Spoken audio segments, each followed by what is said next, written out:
Welcome back to the Skill Issues podcast. This is episode 9. I am Hazza JC. I'm joined alongside the fantastic, the ever radiant Pavlos, except for in-game, and someone who's a bit beyond radiant when you consider his capabilities, at least from an analytical perspective. We have guest Milan with us this week. Milan, how are you doing? I'll introduce you first. I'm doing great. Very excited. Like we're a couple days slash like a week out from the season start again, and I hope we're gonna do better than during kickoff. Yeah, I mean, hopefully, right? We'll have to see Hopefully. what happens. But I'm looking forward to VCT starting, as I imagine you are as well, Pavlos. How are you, mate? Absolutely happy to be here again, as always, Hazza. And yeah, actually glad having Milan on here, talk about his ventures as an assistant coach in GiantX, talking about the whole spiel going around in VALORANT right now. Masters has just finished, which was an epic event as well. So yeah, I'm looking forward to this episode. There's a lot of cool things to talk about. Yeah, it feels like a great point to just pop up with an episode, nail in some points. There are plenty of hot topics that we can strike while they're in that position. So, yeah, you've already spoke about it a little bit. This podcast is more of a general esports gaming podcast, but every now and then we have an opportunity to drop a guest in here and there, and we can go into details with some more exciting, nuanced stuff. And I suppose, as you can see here, the array of two Valorant casters slash analyst hosts, whatever you want to call it, and an actual Valorant analyst who does it for the game kind of tells you where this episode is leaning a little bit. But for now, I suppose we can just go straight into that weekly roundup, right? We can sort of head into what some of those early topics are and catch some of your thoughts about it as well, Milan. So the first one, I'll give this over to you, Pavlos, because I think this is Sure. something that you have a bit greater of an idea than I. Yeah, so essentially the first topic that I wanted to bring out for this week is that Riot Games, it's been a couple of weeks now, but they announced that they're changing the esports strategy for their League of Legends game, right? For their League of Legends esports, specifically how they plan to fund the teams in their esports leagues, which is the LEC, the European one, the LCS, the American one, and the LCK, the Korean one. Korean one, yeah. Yeah, essentially what they've said is that they're looking to fund them with by giving them a cut of the sales of digital items, which I assume is their skins, is whatever they're doing with their League of Legends skins and whatnot. Now, I think we've already kind of seen this for Valorant. It was sort of their trial for their esports, I guess. You got the classics and the classic skin bundles that they've got for all of the teams, and each of the teams. I think for those specific ones, there was like a 50% cut for all of the teams. We talked about this on a previous episode as well. Giving them a cut of that income, so they're able to be more sustainable in the leagues. I think it's a good move, right, for league, because obviously in sports there's always some sort of a cut coming from somewhere, whether that is from viewers, from sponsors, and whatnot. So given that this is the main way that Riot Games makes their money, and knowing how good of a marketing tool esports is, and how important to that marketing tool is the teams themselves, I think it's the best move that they could have done.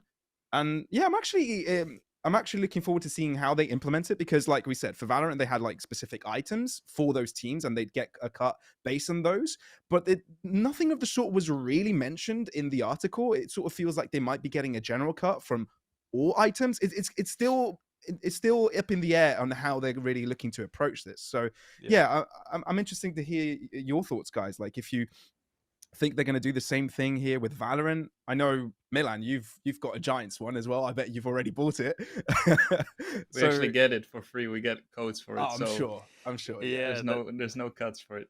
That's the leak, right? Because I know a few people said that there were codes floating around to get the bundles, and for me personally, I think it's a really good idea, because you see how much skin sales they get anyway, right? We had a bit of a taste of that in the previous years, all the way back in the first Champs bundle in 2021. You could see that the teams were getting a share of that, and the amount of money it ended up being. It's kind of like sticker money in CS, right? For Valve, giving out to different teams, that helping smaller orgs like Into the Breach, for example, which I don't really know what the scale of their operations would really be had they not gotten that major run that they did and with the players that they did. So yeah, I'd like to throw this one over to Milan. I know that, certain coaches I've heard will be making like 50p per every bundle kind of thing. I don't want you to like give us a statistic or anything, but when the organization approached you and said like, oh, this is something that's happening in the background, how did that make you feel as someone involved with the team? Is it always just something exciting? How are you really thinking about it in your head? I mean, it's like I don't really want to discuss like numbers because I Of think it course. varies from like team to team as well. But obviously, it's like extra motivation, kind of. Like if you're looking at the European ecosystem, where we're overall still on like a little bit lower salaries compared to, for example, NA, I think some players they might double their salary honestly at this rate. If you look at how much money they're getting from champs, I think this is like public information, right? I think champs last year did like 32 million, right? So Something like divide that. that, and half of that goes to the teams. That's like 1 million per team. Assuming you get like even like a reasonable cut, that can quickly amount to like a good amount of money, and that's a very nice, extra push for you to do extra well. Um, I am not completely familiar with what they're like doing in League. I think Valorant is very much like this partnership system, right? They have skins in collaboration with the teams, but also the cuts for like these skin bundles and stuff. I'm not sure what they're going to do in League, but I think it's a good way to like motivate teams to do as well as they can in order, to also get a little bit extra money. I Mm. do think that if we are looking at like the scale of things, you mentioned the Into the Breach thing, right? And I think for the scale of CS, as far as I know, is still like bigger than what we have in Valorant. I think this is like life changing money for some people, especially in Counter Strike, like smaller orgs that suddenly have like this major run. In Valorant, it works a little bit differently because there's also like certain requirements for you to like enter the league and stuff. There's like minimum contracts, and Riot's taking very good care of the players in that sense. So it's a nice additional bonus. And I'm sure that I think if they do a similar thing in league, it would work out the same way. Yeah. Mm. It feels like the motto through this, when reading the article and the announcement from Riot, is that they aim for sustainability here. So I guess it's a matter of, having a revenue stream that they can rely on and sort of have for the teams, which is what's exciting, right? Because I think the main issue of esports and a lot of people's worries with the whole esports winter, you've heard this all over, you've heard this time and time again, um, is trying to beat it, right? Mm-hmm. And I feel Yeah. like this is a good way forwards, and it's good that they're giving a cut out, because they could have easily said, "This is our money, we're making this. Why should we give you a cut?" But I think they're realizing that for their game to be sustainable, for them to have people coming into their game and keep on playing it and buying cosmetics and then making more money, it's really important that the esport survives. Because let's be fair, I'm a casual viewer of many different esports, so when I watch a Rocket League match, I'm like, oh, that looks cool. I'm going to jump into Rocket League, or I do the same for Overwatch, or I remember Counter-Strike and I'm like, I'll play Counter-Strike again. That happens. And I feel like I'm Yeah. not the only one that does that, right? I think most casual viewers, once they watch the esport, get a little bit hyped and want to play themselves. So I think it's really cool that Riot are getting the gist of that and actually implementing it across all of the titles. Mm. I'm glad that Milan mentioned as well the difference between CS and Valorant, because I guess something you Yeah. do have to consider is these are established orgs that you've got in your Tier 1 league, but then as a consequence of that, what is the stipend that they're actually receiving? Where's the money coming from? Because I think there does have to be merit to it. Like, you look at the Premier League, for example, you have all of the TV viewing rights and stuff like that. There has to be ways for the money to make its way back to the teams, and I suppose this is a good way of putting cash in pocket from the fans. So, big fan of that. Let's move Yay. into something a little bit more competitive driven rather than pushing sales. I know that Zelsis was at the forefront of that, as he was also on the Polaris broadcast, and he did get the most classic kills by the end of the tournament. I am, of course, now mentioning Masters now? Madrid, which Sentinels ended up winning. How do both of you feel about this one? We'll go back to Milan, perhaps, and capture Yeah. some of his thoughts with this. I mean, I think that honestly, I was kind of surprised because Gen G to me felt like the odd one out. There was this overall, we kind of have like this meta shift, right? Recently, Fnatic and EG teams who were playing like historically a little bit more slow, similar to how Gen G actually was playing. And then we had all these new teams pop up who just played like great fundamentals, but overall increased the pace a little bit. And for me, yeah, it was nice to see that we still have teams who play like more strategical side and my more slow side do well. And then I think we got a banger final, right, between Gen G and Sentinels. Sentinels kind of having this second revelation a little bit during their initial kickoff, right? I think they lost their first game during their own kickoff in NA, and then actually came back through play-ins and basically looked like incredibly in form. And this final. I mean, I watched a little bit here and there. If I'm being completely honest with you, when I'm when I'm out of a tournament, I'm not really involved. I tried to steer away from like live action. I watched some of the games back, to see if I find like interesting stuff. But I watched it here and there. I watched the final map, and it just looked good. Like Sentinels looked like a good team. They played together very well. It's very much this cohesive unit, and I think that's kind of the key in Valorant right now. It doesn't really matter how deep your strat book is if you do things like simple things correctly, you can get very far. Yeah, and it feels like with these new teams coming up, new players, rookies, they don't have the delicacy of having a deep strat pool, a strat book that goes really deep. So they can only rely on having good fundamentals with a team and good protocols set up. So to be fair, I think that's kind of why we saw Carmine Corp pop off in the MEA as well, right? It was all about having strong fundamentals. I was just about to raise my hands and say, you want to talk about rookies and strats? John QT is his debut season at the tier 1 level, right? After being on M80 last year. You have to say, to lead them to that kind of win, I was really impressed by it, and I'll tell you why. Because watching back some of like the comms videos that they upload, he always came to me as someone who was quite calm, quite collected, someone who always had a very cool head in those high pressure scenarios, which straight off the rip is a brilliant quality to have, I think, as an IGL, especially at an international level. My slight concern was that when shit hits the fan and when it starts to get a little bit more out of your control, does it then become more of a hindrance? Are we being too quiet? Is there not this authoritative voice in the server? But then you look at the series that were played, and especially in that final against Gen.G, I think Sentinels came out the other end looking much the better team by the time you got to that 5th map. I think Gen.G ran out of steam in a way. The fact that they were able to win split for me was just the biggest factor of that best of 5, because I think by the time you go to Icebox, you're then favoring Sentinels to win again. But yeah, I mean, there was lots of intricacies about how that one really went down, but I think in terms of the rookies that you had, and I mean, players like Karen as well, who the big narrative for him is just a guy fished out of ranked, and now he's like playing on a team there and just looking as good as he does. One of the biggest qualities of Gen.G that you could attribute that comes from a player like him, I think, was in a lot of the games that they were winning, it was like you'd have a player absolutely swamped with people on their head, and they'd still walk away with like 2 kills and manage to find an advantage. And I think it was a really nice balance of having like a somewhat aggressive playstyle on their defenders rounds in contrast to like being very good individually. So, hopefully there's something that we see from them in the future. I've got a question for Milan here. I mean, given what we've seen from EMEA and Masters, do you think you'll be changing your approach and how how the team is how GiantX is being coached? I mean, I don't know. I think we just messed up. I think it's as simple as that. I think me and Pipson took a lot of credit in the terrible performance that we had during kickoff.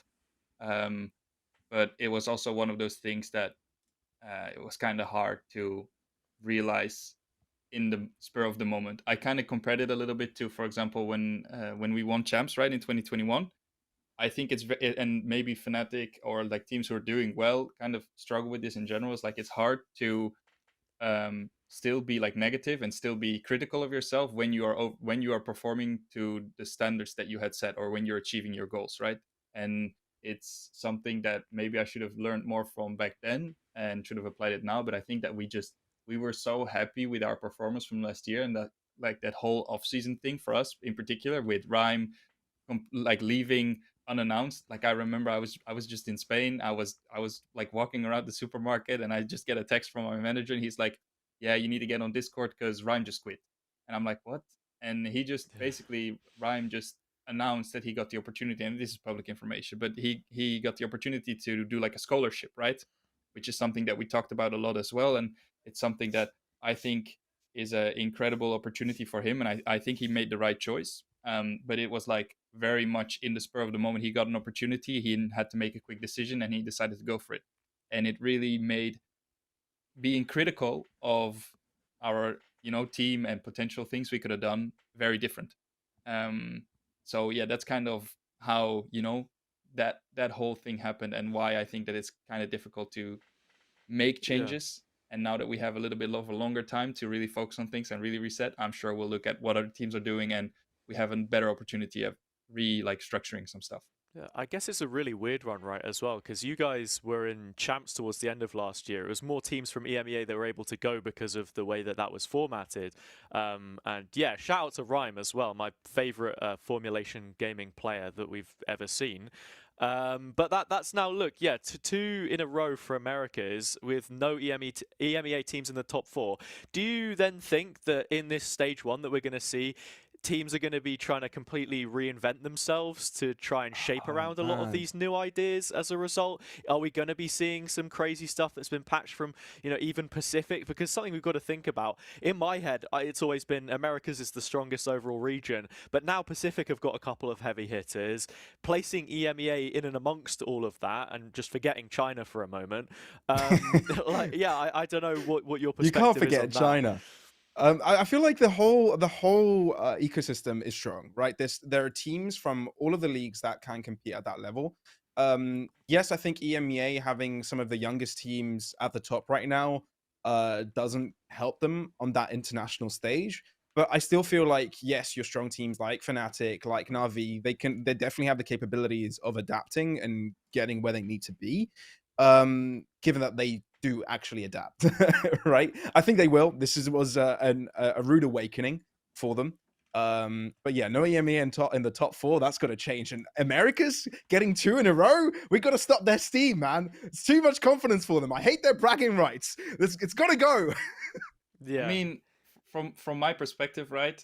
It's, I don't want to say fluke run, right? EG, Okay. like it's hard because we haven't, like, I think the most dominant teams that still comes to mind for me is still Fnatic from last year. But honestly, I feel like Optic was way more. Optic felt stronger to me for some reason. I don't know why. Maybe it's because they won, like, even though I think Optic didn't even win champs, right? It was who won champs? It was It was Loud, no? was it Loud? Yeah, it was Loud in 2022. Yeah. But Optic had like a super strong year. It's Optic and Fnatic that are like the 2 most dominant teams. And Yeah. the way I see it right now, and this is no shade towards Sentinels or any team right now, but I don't see a team in the world right now who's doing that. I think every game has looked incredibly close. Even if I apply to like our stuff, right? I know Carmine Corp got a lot better, but there was 2 teams that, or like 3 teams that took maps off of Carmine Corp in general in the entire EMEA kickoff, and they were all in our group. We took a map of them, Foot took a map off of them, and Heretics took maps off of them, right?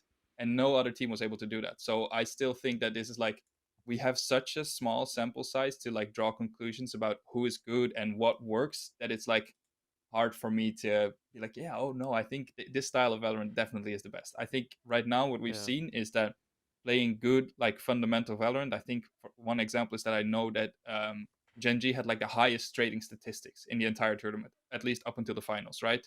So that's something that you can really pride them for, and something they're doing very simple. They're playing a lot of like basic stuff, but just good positioning. They're understanding where everyone's playing. They're understanding the gaps, and they are just ready to take advantage of things, or they're ready to even out situations instantly. And that's kind of what makes them successful, I guess, And that is good for now. I am not sure how teams are going to be able to adapt to that, what adjustments you can like make to get better, because this is also like, it's very much spur of the moment thing, right? Like, Narrate was incredible so far, and I think he looked like one of the best players in the world. But if he doesn't, hold the same level, is Carmine Corp still going to be doing the same? Same applies for Zekken. If one of my guys steps up more, like if we have someone else other than Cloud who does an incredible job, how is that going to affect things? And that's not necessarily about individual players, but I think that this is just a general theme in esports. Like, the best player, it's hard to determine who the actual best player is. It's just who has the best day in that moment. I think that's something that Flusha said at some point. I don't know if you guys know this quote, but they have like all the Counter-Strike pros, and it's who's like the best player, and then Flusha just says whoever has the best day. And that's kind of how I feel like things work, And yeah, that's It makes I sense. think what happened for Sen. And it kind of ties into like Bosa quote that he made after they won their game. I'm trying to remember. I think it was the Vitality game just after that one, before they went into the final stage of the playoffs for kickoff, saying that, like, look, you can try and reinvent the wheel, but if your fundamentals are crap, then you're still going to be crap. You know, like that's pretty much how it works. People are like, oh well, we want to change this, and maybe it will like give you a marginal increase to your ceiling, but you lose all of your floor as a result. So I guess, yeah, that's definitely something to be thinking about. To quickly then mention one other thing about this first stage before we get onto our final weekly item, because we've already been sort of blazing through it, would be the groups that we actually have, like what the format looks like for EMEA, because you are in a group with Gentlemates, Foot, Movistar, Koi, Na'Vi, and Heretics. I'm just trying to remember here. Does that mean that you're playing against the Alpha group first, or are you sort of self-cannibalizing your own group? Interchange first, so intergroup Okay. first. So that means that your first games you're going to be playing against, you know, Carmine, Fnatic, Vitality, Liquid, BBL, all of those. How do you feel about that? Do you think there's a stronger group out of these two, or not necessarily on paper? I don't care. You Like, don't care. That's me. That's not me trying to act like tough. I don't think it matters. Like, I think that Sure. people are over analyzing this like the bracket and the way that the point system works. I don't know how much of that is like announced, but they are overcomplicating things. I think if you want to, you know, make international events, you have to be able to beat everyone. There's playoffs, I think, after every split anyway, so it really doesn't matter. Yeah, I mean, Just gotta win. It's true, Yeah, right? no, Because that's true. literally what Heretics and Carmine Corp did Yeah, in kickoff, like- right? So, Yeah. Like Carmine Corp lost to Heretics, and they still, you know, went second seed into Madrid. So I think it really doesn't matter what group you're in. I think with the way that like, it's also, like I said before, it's incredibly hard for me to predict which teams are actually going to be good. You know, because I think we didn't look good, so I think teams will be happy to play us, but maybe we'll be better during. I hope so anyway. You know, but I think we'll be better during the main split, like split one. And I assume the rest of the teams are working just as hard to improve. And there's also, you know, always this thing of some teams are just able to improve better in a short period of time, and that's kind of what is going to make a big difference. And that's the unfortunate truth of how it works with these different splits and the short time that you have in between them. W take. no, nothing else to add, Pavlos? We'll move on to the next one. Nah. All right. Yeah. I thought I might as well, you know, the whole theme of this episode is striking the iron while it's hot. And fresh off the rip, we have a new agent in the game, and they are Clove. So what are our thoughts on the new agent Clove?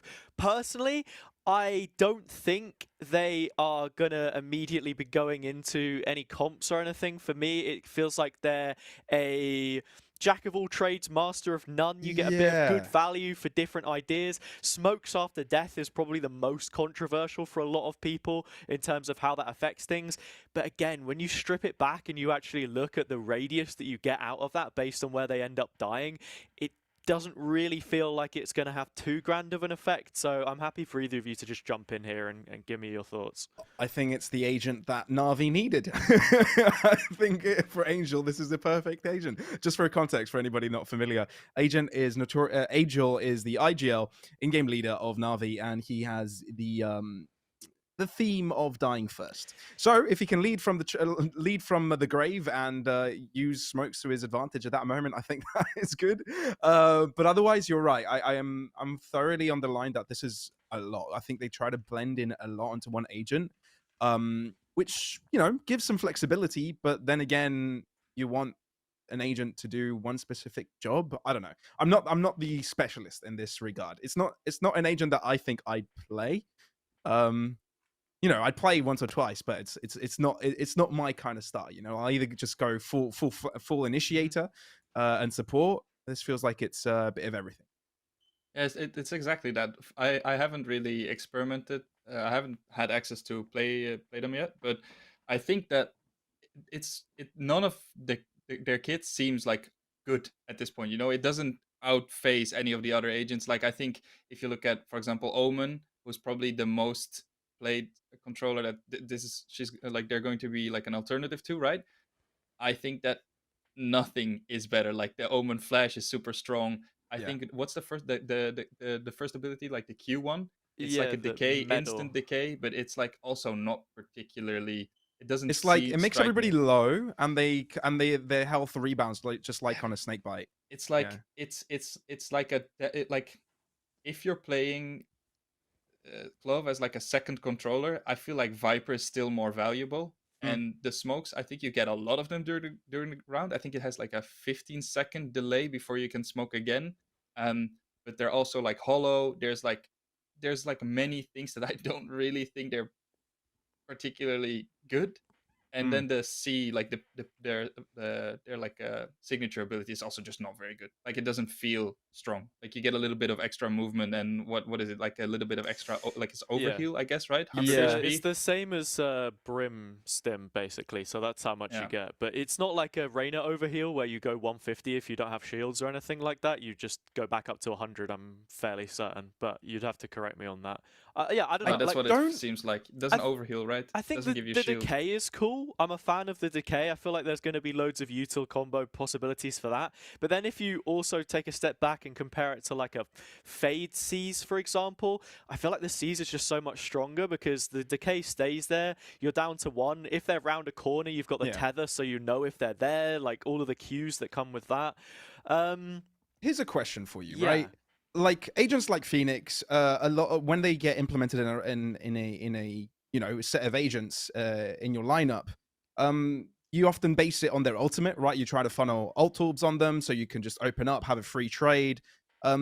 This time you've got a different ultimate. I wonder, but it kind of could work similarly, where you could frontline and then come back to life. I mean if the orbs are easy to get, it's a cheap ultimate to get. I can see where a team would want to base themselves on it, because then you could entry, then you smokes. You don't necessarily only have to entry when you have your ult available, because you've got other things to offer from the grave. So I can see it used. I just want to see how many ult orbs you need to pick up that ult, This is the thing for me though, Pavlos. I feel like whereas a Phoenix ult, you can tailor and execute around it. It's only 6 ult points. There are many different ways that you can find value. You can at least trade off the back of it, stuff like that. You don't Have they get announced the how many ult you orbs you don't need? get the 7. same from 7. from their ult here, right? It costs an extra ult orb. You're not a duelist in the first place, right? You're a controller, so it's not really your job. And then in terms of play style, I feel like you're very set in playing a certain way in your post plants, for example. Like that's one of the best times to use it, I think. Whether you are trying to even the footing, get a kill back so your team is in a decent position, or if you're playing it in post, like I watched the video. There was a great video put out about all of the different interactions. You only ever really get value from it on the attack side, because if it's like defender side, you're in a 1v1, you die, the round ends. It's a 1v1 and you're on the attack side even and the spike's not planted, you die, the round ends. There's only one instance when in any kind of 1v1 you get value, and that's post plant if the objective still hasn't been played. So I don't know. I feel it just being such a situational agent. Like it's the kind of thing where you could probably put it in one comp and make it good. But like Milan's already said, when you have a Viper, when you've got Omen, who even for an aggressive controller, I think, like you say, has much better utility at facilitating that, it just wouldn't be a pick for me. So it's going to be the classic, like, buff them as they go along to get to a point where Riot feels happy with them, probably. I mean, I think the most important thing for me is that, again, we're talking about this ult, right? Like, they kind of fit into like this flex role, right? This fifth agent kind of, because I think you need like a proper, or you could play them as like a primary controller, but I just don't think the rest of the kit is up to standard. Like there's no molly, there's no flash, there's like not the like supportive side of this agent kind of is just not strong enough, right? Because it feels to me like a very self-sustained kit, and with that you kind of expect them to be slotted into like this fifth slot. And there's better alternatives. Straight It's up, the best solo queue agent, though. That's what I was about to say. That's not true. No, but it feels like if you don't have smokes, at least someone now is going to think, yeah, you know what, I can take a fight, I can heal myself. You've got the full lineup. It was made for people who want to play smokes but still be aggressive. But you've got the comp with like Sky, Sage, Reyna, Phoenix, and now this new agent, and all of them have some way to heal, so you can just, I don't know, last longer. Everybody insta-locks duelists, and you're like, don't worry, guys, I'm going to play smokes. Yeah, probably. This is the agent you pick. Like, I don't know. I just think even the interactions that you're describing, right? Like if you like die and you still have to get to like a safe place, and you only have 2 seconds to do that. Because if I shoot someone, if I shoot Clove in my games later, I'm just running it down straight up. That's that's your sign to kind of go for things. And they have to hide. Like some plays super good, and if they're in an open position, they're still like they're done. So I just don't think that overall It's also valuable. interesting. One other interaction that I failed to mention was that you need the ult up before you die. You know, like usually you die and you get the ult point. You don't get the ult point until like afterwards, right? So you can't just be one off ult, die, and then use the ult from the ult point you would have got, because you don't get it until like after the fact, basically. So really? Yeah. I think if they had that, Okay. then maybe it would be like a little bit more powerful, like on the 6-point ult, technically, if you think about it. But no, that's not the case. Unlucky. All right, Unlucky. so we'll move on to the main subject now, and I feel like yes. it's quite funny that we've already been speaking for a length of time, but now we're going to meet the pro. We're going to meet Milan. It's as if we've just been talking to his voice the whole time, and he wasn't actually here. So Milan, you've already spoken a little bit about what your job is, right? And you've moved around a little bit from analyst to assistant coach to all of this stuff. I want to forget about the coaching for a second. I have a question for you. Your name is Milan, and it's not just like an in-game name. Your name is Milan. Has Milan been to Milan before? Is there a real connection there? You have. Milan has been to Milan. Yes. And because you know this usually when you ask someone like, oh, why is your name Sugarcakes55 or why is your name ExWarrior or like whatever, right? There's a story behind it. Is it the kind of thing where your parents loved the city of Milan and there's like some real heartfelt? No? Is there a backstory there? I don't think so. I think it was a very uncommon name when they gave me when my parents gave me this name, and then I think it spiked in like popularity right after. Like a couple of years later, it was one of the most common names in the Netherlands. Yeah, but it was only for 1 year. It was super weird. But no, I don't think there's a correlation between my parents choosing this name in the city. Your parents named you Milan, and it was straight on the newspapers. Baby called Milan, one of the best names in the Netherlands right now. Names that are hot in your neighborhood. 200%. And everybody was like, "Oh, that's a great name. I'm going to call my kid Milan." Yeah, probably. You were the trailblazer. You're the original Milan. Yeah, 100%. Not the city. We can go to Origins straight away and get serious for a second. Pavlos wrote this question down. What's the first video game you ever played? I know people usually be like, oh, where did you start in esports? Let's go all the way back. We're talking the first game, controller in your hands. Maybe it was a remote. I don't know what sort of generation of console we're pandering to here. For me, it's PS2, but I don't know about you guys. I don't think I had like a computer until like I was older. I was an outside kid. And I still am. I'm not a gamer. Grass? That's like the craziest thing.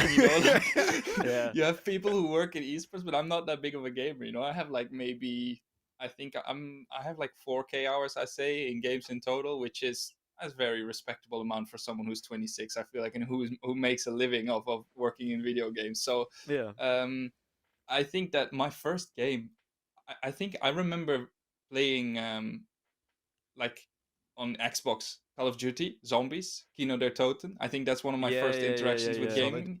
And I used to play Minecraft a lot on my laptop and Combat Arms, but I don't think you guys know that game. That's like a obscure game that made like. So I actually made like montages and stuff with that. I was like, I was low-key famous then. Yeah. It's cool. No, and cool. But like I said, I haven't. And then when I got my first computer, which I think I was already in high school, so I was like 13 maybe ish. I bought my first PC and I just played Minecraft and I streamed Minecraft. I played like ultra hardcore. You were a Minecraft streamer, dude. I was like, but I was good, And I was. Do you know Dante from Houston Outlaws? I used to play Minecraft with him all the time. Hell He's now like a multi-millionaire Overwatch pro. And he's very successful. I swear he was a Minecraft YouTuber, wasn't he? He was very good at Minecraft. Yeah, I used to play with him on like Badline and stuff. It's like PvP. So I was very good at Minecraft. Yeah. I can remember there was a mixture of a bunch of those guys, and I'm trying to remember some of the names because it's coming back to me now. There was a couple more, and I think there was not that many in like VALORANT that were originated from that circle, but there was like some Apex pros and stuff. I was more into like the SMP and stuff, and I remember watching like like Minecraft for Meh and Grape Applesauce and those guys back in the day. But those are some very obscure names, and I'm really barking up the wrong tree now. But yeah, I guess we sort of it's the classic, right? Like, what is the material of anyone in esports or any furthered gaming position? It all started with Minecraft. Yeah, 100%. But so Milan, yeah. you say that's your first game. You say you haven't played many games. And how the hell did you get into esports? I don't know, dude. Like I always like You just like at slipped and fell some into point esports. I started because I played Minecraft, and then Minecraft became too easy, and I started to play Counter-Strike, and I hit like global and what's it called, like face it level 10. And I played like a little bit of ESEA with my friends, and it was just for fun. But then I was also studying at the same time, right? So I was like, okay, I'll just, and then Fortnite also came out, and I played Fortnite a bunch too. I'm not ashamed to admit that. Yeah, same. And I very much enjoyed that too. And then at some point I decided to just quit gaming as much because I had to, actually get good grades and get my degree. And then Valorant came out like in the beginning of Corona, and it just created like this crazy opportunity to combine studies with doing part-time esports work, and it just became a problem from there on. It like completely spiraled out of control. Yeah, I feel like COVID is the time that I was pulled in as well, because like I'd not really done too much. I used to do event photography, right? And I know this is supposed to be Meet Milan, and I'm talking a little bit about myself here, but I used to like go to music gigs and like be doing the photography. I was outside, like all of that stuff, and then into esports. That's kind of when the switch flipped, and when I got into that. But I feel like it's quite funny though, because I think of a couple of different coaches, and there's two breeds. There's either the stay inside all day looking at the numbers, absolute nerd, and then there's like someone who comes maybe from a traditional sports background or something like that really loves the competition side of it, and like the athleticism, the athletic side, I suppose. It's hard to describe. The competition. I don't know. I feel like we have a lot of coaches who are previous players, right? Like if you look at Pipson, if you look at Barbar, like Emil, coaches who have been around for a long time within esports, and then you have new gen guys like me, Salah, I guess Gorilla, other play like Bambino. I think is like guys who were making their appearance now, who haven't really Gorilla did play though back on ZenX back in the day, man. I remember like out of the uni scene. This is an old one. This is before Polaris even existed. This was ESL UK and Ireland, I'm pretty sure. No, but I mean, but it's still like different, if we're looking at Emil, who played in like tier 2 Overwatch, like NIP, I think it was, right, as well. Yeah, but I don't think he played for NIP. I think Emil was in Overwatch as like a high tier player, and he lived in like Las Vegas and stuff like that. It was crazy. And then you have Pipson, obviously, who's been around, maybe also as a player, but also been coaching for a long time. And then there's these new like kids who just show up or are here to have a good time, and just I think it's good, the fact that that is able to happen, because people talk about like esports being like nepotism a lot, and I think that there's like definitely, I mean, I'm not gonna lie, and there's definitely like a barrier to entry, and once you're kind of like in that end, like in this area, it just makes sense from your connections, but also because you're surrounded by people who are working at like a certain level, that you keep growing, right? But it's definitely with a new game that came out, and that's one of my reasons why I really pushed for it myself, is that I knew that this was a good opportunity to actually be able to get a foot in the door, right? And So yeah. Sorry to interrupt, but I think I wanted to touch on something you said, because when you said that Valorant came out, it became a problem.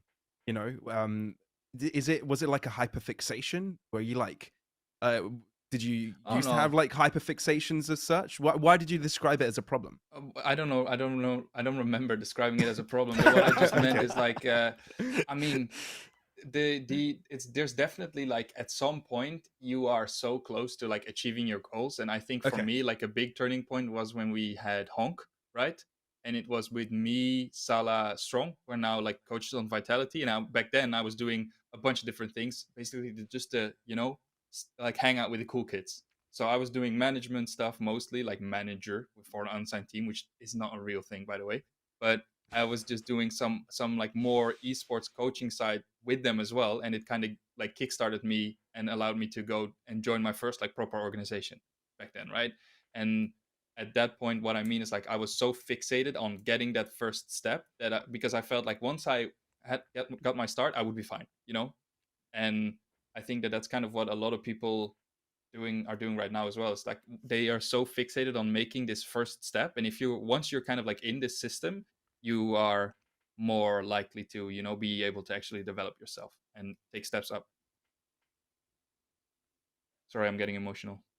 No, it's all good. I love how Pavlos thought it was some kind of problem. I think if you look back to the start of the game, the only problem I can imagine is like sweating at night thinking about the jet ult, which instantly resets on every right click, which is like 100% accurate. But I know, Pavlos, you did have a question to ask as well, and this was like to do with the roles, right? And something that we already touched on a little bit earlier.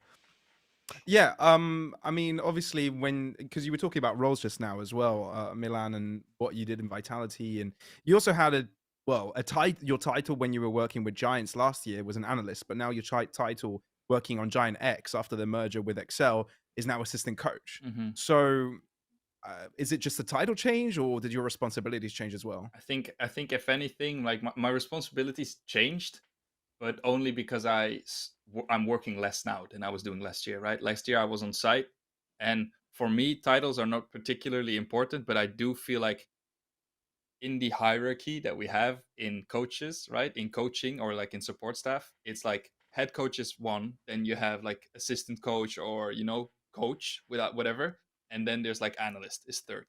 And for me, it's more of like almost I want to say like a pride thing, where I feel like if I'm thinking of an analyst, I have a personal perception of what that person does, right? And my work that I was doing last year didn't really align with that, and that's what I said to Giants. It's like I said, hey, I'm happy to continue, but I would prefer my title to be updated so that people understand that I'm bringing more than just numbers. Because if people think about analysts, they're just thinking about, oh yeah, they're just sitting there all day, like watching the game, collecting numbers, crunching data, doing anti-strat and that sort of stuff. And I was at least, you know, doing a lot more than that. If anything, I'm kind of this year I'm moving a little bit more towards that actual analyst role, because of I started working part-time and stuff like that. But I do think that that's kind of why I wanted to change it. I think it just looks better. It aligns more with what I was doing last year, because I think it is very hard to be like a full-time analyst. I just don't think that exists in Valorant right now. Yeah, so it was a decision that you sort of personally made to swap the title from one thing to another then? Yeah, because my ego got dented. I was just about to ask, because this sort of brought me onto an interesting discussion, and I wanted to know what you think about this, because does that mean that you then subscribe to the traditional coaching structures that maybe we see in sports? Like, do you think, for example, I know we've seen a move away from it now in football, for example, where you'd have like a sporting director and a coach. Do you think that it should always be the coaching staff which is solely responsible for, you know, any decisions in terms of like, you know, what the roster looks like if players are swapping in and out, rather than management, stuff like that? Like, do you really firmly agree with the hands-on approach, is what I'm saying?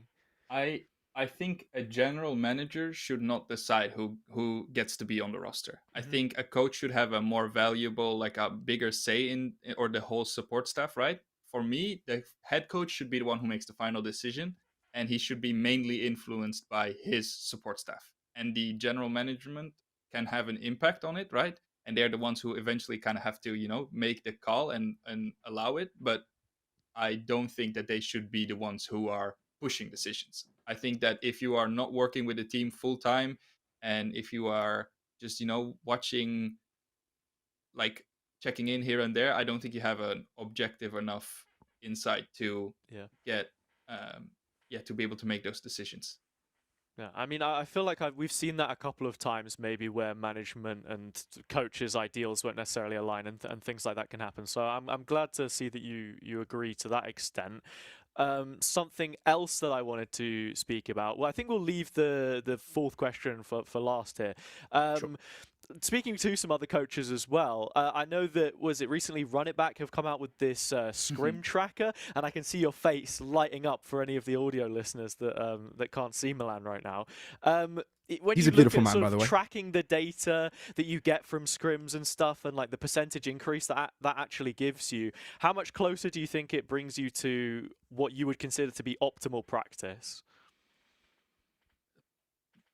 infinitely closer. You know, like I said this to the guys, and I was involved like with that like software from the beta, basically. Like we were one of the first pro teams to try it, and I've been in contact with them about like making changes, and I think what they do is incredible, to be completely honest. I think that they take so much, you know, like stress and manual work away that it almost feels like cheating, especially. And I'm happy to promote them in that sense, and I think that the price point at which they're offering is incredible. You know, I think that there's no reason any team should not be using this basically. You know, like it will provide value to any team, and I think that it gives you insightful data in at a pace that you will never be able to replicate yourself, right? Some Mm. of these things that they are tracking, if I wanted to like manually do this, it would fill my week, and I don't think I would be able to finish it Yeah. basically.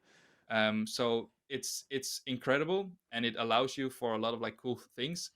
The only like downside for me is that they're adding too many features to like their website. So I'm working on like my own processing tools for this sort of stuff, and they're just Yeah. adding all of those things themselves already. So they're like making my life too easy at this point, and it sucks. It sucks. I, They need to slow down. I was just about to ask, so out of all of the data that you can get from that kind of things, what do you think is the most important data in a practice setup? Like, what are you going to be looking at specifically, or is there not, one thing? I think everything is basically interesting, right? It really, Mm, and this is, I think it's just about context, right? Like if you're working sure. in a certain context and you're looking for specific things, and they are able to offer like a bunch of data that is just good, you know?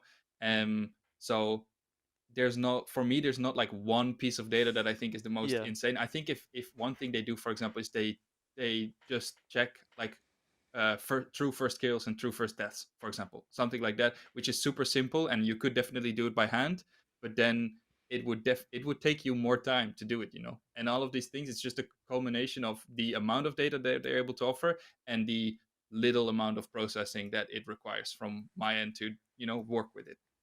Mm. Pavlos?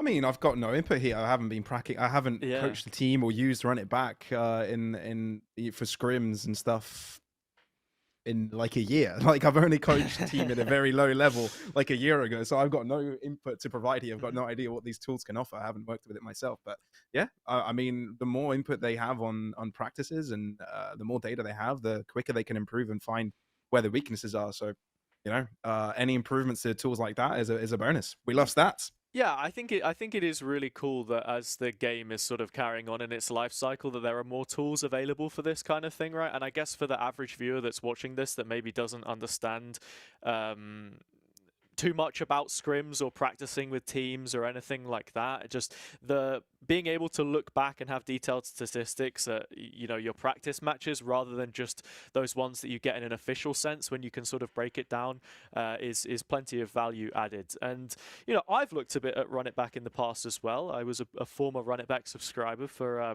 broadcast purposes. Something we did want to ask about here is sort of what was it like then, because you went and you came on a Polaris broadcast, a couple of Polaris broadcast days with myself. I don't think Pavlos was there that weekend. That was sort of just Oh, during kickoff or like around that I time. was with you, Ginny, and Cairo. Yeah. Ginny, Cairo. Yeah. It was just us three, right? Because Yeah. you were the second, you were the analyst, the second analyst host, whatever you want to call it. How did you find it preparing for those games? Maybe I guess in some ways there are similarities if you don't necessarily know a team, in comparison to like a match day, right? And like what your process is for breaking down those VODs and pulling things apart. I mean, I think I look at things way more at like a surface level when I'm preparing for like for desk analyst work, basically, Mhm. right? I think it's completely different from what I do in my like day to day. But it's also like a nice change up, and I think the for me it was just a very fun experience to be able to like explore that side of Valorant a little bit, you know, and talk about more like basic concepts, right? And not really have to dive very deep, and still, you know, like enjoy and deliver a good product, which I think we did a great job that day. Yeah. Pavlos, I mean, what do you value the most from your analysts? Maybe even especially if it's someone who's coming in from a coaching role or something else like that to give you the support that you need when you go ahead and cast the game, because It's the desk is yeah. the setup, right? It's the preparation. 100%. I feel the insights that coaches analysis analysts can provide, for them it might be the most trivial of answers, but because you hear them from someone that has lived it in a first person perspective, it just becomes 10x more valuable, right? And I think that's not something that they realize themselves, like something super basic that they might say. For the average viewer, it provides so much context.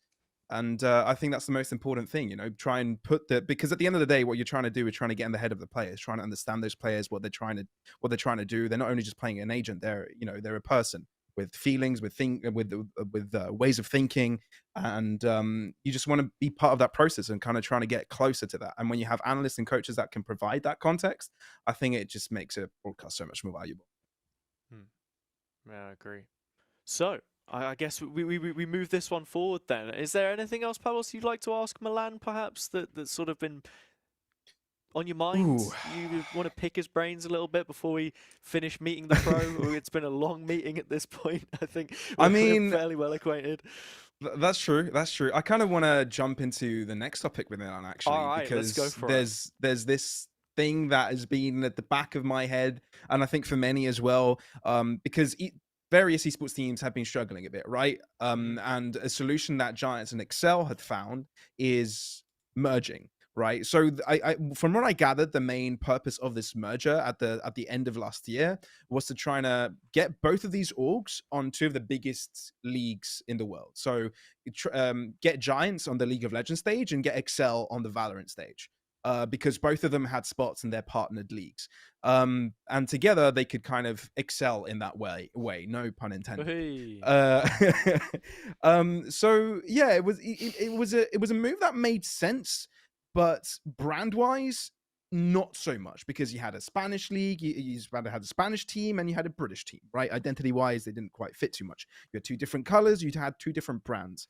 And they tried to blend it all together, made a GiantX logo. We memed about the logo a bit as well on this Rightfully podcast. so, I think. Rightfully so. I mean, I think it's one of those, like I understand that they're trying to incorporate both of the logos, but everything about these teams was so different that it had to be like a weird mashup, right? And the logo, I think it looks cool, but I think it just looks a little silly at first glance. That's true. That's true. I'm glad they avoided calling it GiantX, because then if you said it quickly, then you definitely could figure out what that sounded like. Frankie already did that actually on the. Yeah, I imagine a few broadcasters already done that. Funny. Both League of Legends and Valorant, we've done it. We've all done it. It's natural to say. I think people have just been calling it Giants still, right? Yeah, a few people. It's easier. I think that's the thing as well for me though, right? It's a case of identity. Like I think this firm handshake. You get a team, I get a team. Oprah Winfrey, everyone look under your chair. You've all got a team. It makes sense, right? That everyone got what they wanted. But then it confuses me with stuff where like you still have the former XL office in London. Then you've also got a HQ in Spain, and then those two cultures maybe don't combine in a way that makes a lot of sense. I don't know. Yeah, I actually want to hear from you, Milan. Like, obviously you're contracted as an assistant coach, and you've had a gap in your contract obligations with him at the end of last year. But how much has your interaction with the org changed since this merge? Has it changed at all? I mean, I don't know the like exact bureaucracy, basically, right? I have never been to. I think we've been to Malaga, which is where the Giants HQ is, like 3 times. Okay. I think that they basically keep everything the same. Like, I think there's orgs who have hubs in like different cities, right? Like Liquid has one, but they're in different continents, right? That's kind of the difference here, is that GiantX, GX, whatever, I'm just going to call it GX, has offices in the same continent in like 3 different cities, right? 3 major cities, or 3, Malaga maybe excluded, right? But they're big cities. They have a big office there for their like operations. And that's it. I don't think it has changed particularly much. The way that I'm interacting with my org, I'm still dealing with the same people that I was dealing with last year. And that also makes sense because we had the Valorant division, right? And we have a new manager. Her name's Alex, and she's also the manager for the LEC team, right? But that's basically like the only difference. Right. There's like some small things, like there's now there's an actual office manager, so the office is a little bit more well-rounded, I guess, than what it was last year. Because last year we very much had like a big open office space, and we were just coming in, practicing, and we had like our both managers who were also just hanging out the whole day, and it didn't really feel like a proper office, you know. And this time it actually has like, there's, you know, decorations, there's two teams that are playing, not just us who come in every day and eat and do basically that's it, and then we go home. It's just more complete, and I think Mhm. that's kind of like the biggest difference for me. And yeah, like as you said it already, right? My contract ran out like late, I think like October last year. So from October to like January, I was definitely like, I was still in contact with Giants, and I knew that I could go back if I didn't find like anything else. But it was there. I wasn't really like kept up to date with a lot of these things, and in general I think they kept it pretty like secretive up until it was finished, right? Because it's a fairly complex move to Yeah. make. It feels like they've tried to simplify it by the team managing the League of Legends team remains to be Excel, but under the GiantX brand. Yeah. And the team handling Giants, that used to handling Giants in the Valorant scene, remained under that same team, but again under the brand of GiantX. So I guess that's how they try to simplify it. Okay, so I kind of want to turn the question to Hazza here a bit when it comes to brand and brand affiliation and with fans. How do you gain a following when you've completely changed your brand? How do you maintain it and stuff? Do you feel that this complicates things for the org, or does it just blend the two fan bases together, or does it alienate them? What's your feeling? If you want me to be completely honest, if you consider the fan base of XL that maybe already existed, I don't think there was much of one, especially in this country. Just gonna say it as it is. I know there are a few people, and in the UK, as someone who lives here, right, who's been to London a few times, been to these kind of events when you have like different people there. Like, I think there's like a London crowd of the different esports orgs that you have. You know, you've got your Fnatic, you've got Guild, you've got all of those guys, and there's a lot of mutual respect there too. But I think in terms of like an actual core following, it's probably more from the Giants side of things. Like in Spain, when you've got a player like Fitinho who can be that like flagship, you know, player, I suppose, and stuff like that. That's kind of more how it postures to me. And I think if you look at a merger maybe, which again, from a brand perspective, maybe visually doesn't make too much sense, but from a fan perspective, I can understand a lot more, would be like the Movistar Koi Mad Lions one, because that's, you know, at its core, it's a Spanish audience. It's got a buy at the forefront. You know, you've got your iconoclasm to be looking at, and it makes sense. So yeah, there's like that cult following, I guess. And you look at any of the other successful orgs and the big fans that they've got. Carmine Corps, for example, it's based in France. You have Kameto, Gentlemates. You have Squeezy, Gotiga, and Brox. It's also based in France. Stuff like that. Yeah, I think you need at the base level some kind of like place where everyone can sort of gather around it, I guess, because you even look at some of the better EMEA teams that we've had, like Fnatic. I know Fnatic have a lot of fans, but that's probably also because they're a bit of a legacy org, right? They've been around for ages. They have their roots through Swedish teams, but also being based in the UK. There are watch parties and stuff that people can go to, stuff like that. But even then, I feel like when you compare them to like a Loud, for example, you're still getting absolutely smoked by the Brazilian fans because there's so much more of them, because there's that local base. And then I guess to compare it to, you know, an environment I've been in, and sorry to sort of tangent this so far, but Ascend, a team that you were involved with, Milan, when they were at Ascension, in comparison to, yeah, like a Gentlemates or, you know, even an Apex where there are a few of us guys from Polaris or people who like some of the players on that team, it didn't feel like there was any fans there for them, because it's like an international super team. There's no home to it, you know? Yeah. It's a bit of a mismatch. I mean, I think for Ascend, I would kind of agree. It's like, but also Ascend had like a crazy rise, and then I don't want to say like a downfall, but like just not being accepted into the partnership program also really messed up some things, right? And I think they're still doing like some Yeah. very cool behind the scenes stuff. Like they just opened like a great facility and stuff in Sofia, but it definitely makes it difficult for you to have like a solid, like a big fan base kind of as an esports org if you have a different background. Because one of the things I think you mentioned as well is that these are also different orgs, right? Giants is like an OG esports org, and it's not like a Heretics or like an Ibai at the forefront, or whoever is like Heretics has this Greg guy, like Giants is just an esports org that has been around. They are not funded, but like an esports that like a content creator that made an org.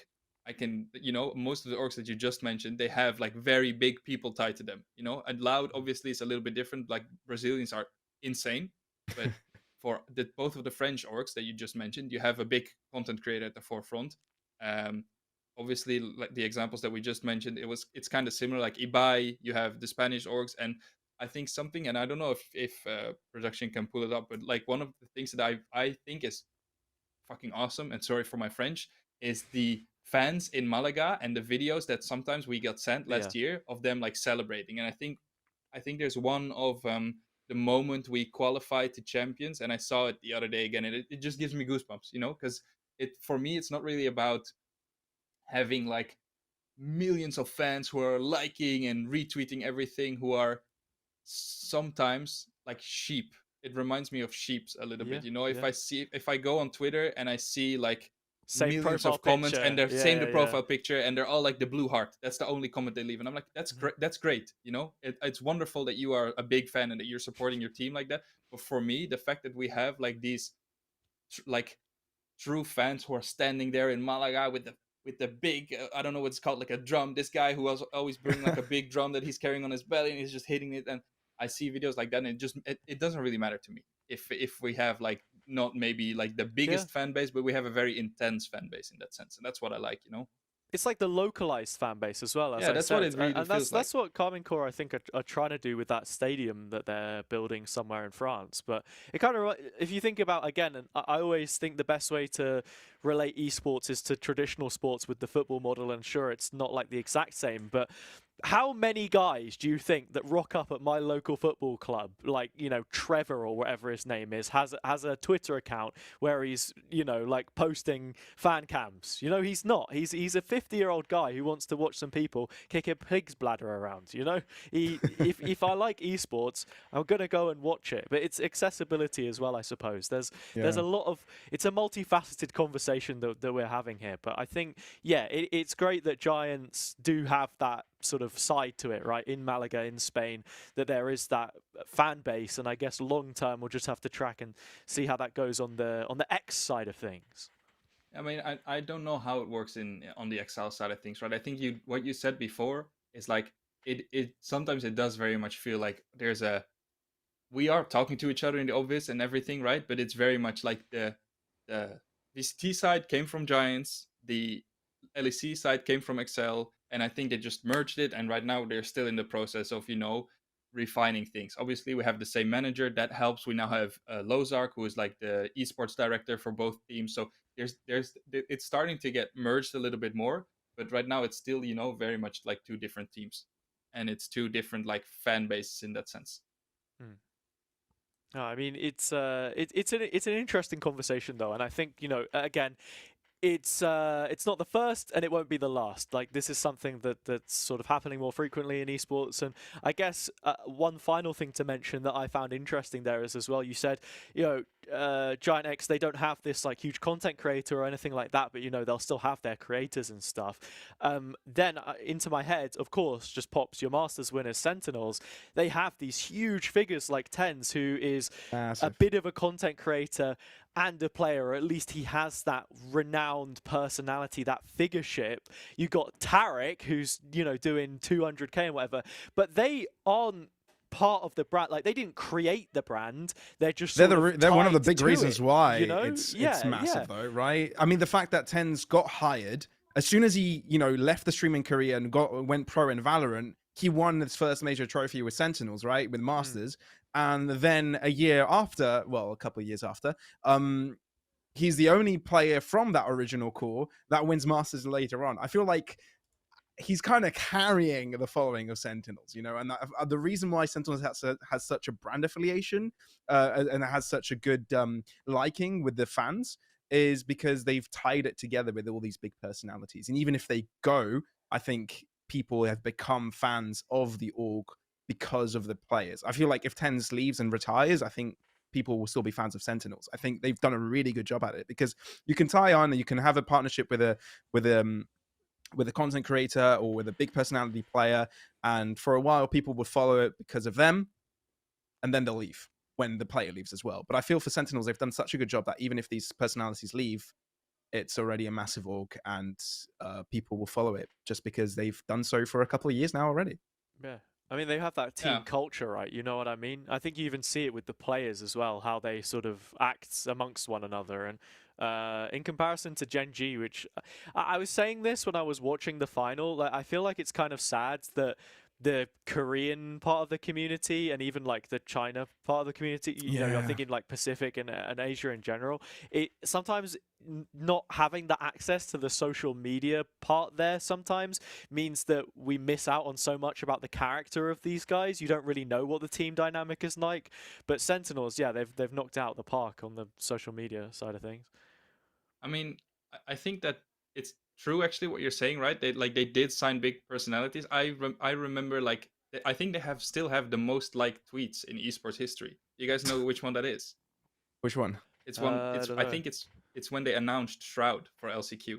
Okay. Oh, I don't know if we can pull that up, but I think bro, I forgot that was even a thing. No, but this is like, obviously they are kind of like on this because yes, they did sign Tens. They had also, let's be honest, I think they got a very big start of Booga winning the first Fortnite World Cup as well, right? This sort of stuff. Yeah, didn't they sign him afterwards though? No. He was there. He was there during the World Cup. Oh, okay. And this is like kind of where, so this is 226. I think this is the most. I can't at least believe at it. some I forgot point about it. this was the most liked tweet in like that had something to do with esports, right? And Sentinels is notorious for pulling this sort of stuff, right? They did it with Tariq, they did it with Shroud, they did it with Tens, you know, and obviously every time you do that, your brand just becomes like they are signing big names. And I'm not saying that Giants has like no big names, but they are all like Spanish within Spain, maybe some like in Latin America, but they're big names within that respective Endemic, realm, right? Yeah. And Shroud is probably one of the most famous gamers that is, you know, there. First person shooter gamers of all time. Yeah. And I mean, I remember seeing this and like, I mean, it sparked a big controversy, right, in the end. But then it's like, in the moment, like these sort of numbers, this is more likes than some big orgs in VCT right now. They have followers, right? So that's kind of the scale that Sentinels is just operating at, and that's just kind of their brand, you know, to be very loud and because they back it up every time somehow they are able to stick to this like way of doing things. Yeah, it is pretty mad. But yeah, all right. I think that's pretty much everything, right? You know, we've met the minds. We've brought the Giants and the XL together, and we've excelled as Giants of the podcasting scene. So yeah, that pretty much wraps things up, Milan. I don't know if you have any closing thoughts or statements you'd like to make before we shut this one off for good. Buy the Giants bundle. Let's go. Buy the Giants bundle. The GiantX bundle. The GiantX bundle. The Giants bundle. The GiantX bundle. What's your favorite part about the bundle? Is it the player card, the classic, the buddy? It just makes me radiant instantly. No, I don't know. Like, I think it's a cool bundle. I think it's great. I think we actually have one of the cooler bundles. I think what's his name? Like Atlas. I think we have. He was carrying like the big boulder. I don't know his name, but it looks super cool. Yeah, awesome, no, it is sick. So yeah. Buy the bundle, I guess, guys. Buy the bundle. Look, it's blue, like the branding of Skill Issues, where you can follow us at Skill Issues Live on YouTube, Instagram, Twitter, and for all of the Spotify people, I mean, look, go hit it up, follow it, give us 5 stars. Give us 5 stars. It's like YouTube back in the day when you didn't have a like button. It was amazing. But yeah, that's been it. That's been episode 9. Thank you very much, Milan, for joining us. Thank you, Pavlos, for being the Wallace to my Gromit, and we'll see you all next time. Woof.